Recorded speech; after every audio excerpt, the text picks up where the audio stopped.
ഈ ഒരു ചെടിയെ ഇഷ്ടമല്ലാത്തവരായിട്ട് ആരും ഉണ്ടാവില്ല അല്ലേ?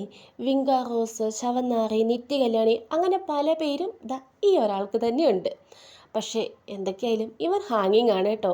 എല്ലാവർക്കും ഇഷ്ടമുള്ള ഒരു പ്ലാന്റ് തന്നെയാണ് നമ്മുടെ ഹാങ്ങിങ് വിങ്ക റോസ്.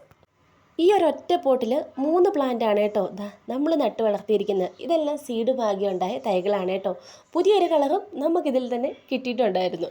ഒരു 8 ഇല പരുവമാകുമ്പോൾ 2 ഇല മുകളിൽ നിന്ന് താഴ്ത്തി ഒന്ന് കട്ട് ചെയ്ത് വിട്ടാൽ മതി കേട്ടോ. നിറയെ ബ്രാഞ്ചസും വരും, നല്ലപോലെ പൂക്കളും കിട്ടും.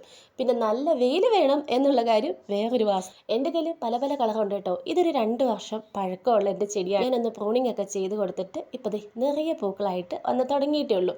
ഇതിൻ്റെ വിത്തെടുത്തും നമുക്ക് കുഞ്ഞു കുഞ്ഞു കട്ടിങ് വെച്ചിട്ടും നമുക്കതാ പുതിയ പ്ലാന്റുകൾ പിടിപ്പിച്ചെടുക്കാവുന്നതാണ്. ഒരു ഹാങ്ങിങ് പോട്ടിലേക്ക് നമ്മൾ ചെടി മാറ്റി നടുമ്പോൾ ഒരു പിടുത്തം ചാണകപ്പൊടിയും ബാക്കി മുഴുവൻ മണ്ണും ഇട്ടിട്ടാണ് കേട്ടോ നമ്മുടെ എല്ലാ പ്ലാന്റുകളും നടുന്നത്.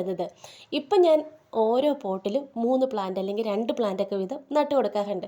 എന്തിനാന്നുള്ളത് ഇതുപോലെ നിറഞ്ഞ് പൂത്ത് നിൽക്കുന്നത് കാണാൻ വേണ്ടി തന്നെ. ഈ വിങ്ക റോസിൻ്റെ കട്ടിങ്ങുകൾ ഞാൻ പിടിപ്പിച്ചെടുക്കുന്നത് നമ്മുടെ സാധാ മണ്ണിൽ തന്നെയാണ് കേട്ടോ. പിന്നെ ഇവർക്ക് മഴ കൊണ്ടിട്ടുണ്ടെങ്കിൽ ഇത്തിരി ഒരു അസുഖമൊക്കെ വരും കേട്ടോ. അതൊന്ന് ശ്രദ്ധിച്ചാൽ മാത്രം മതി.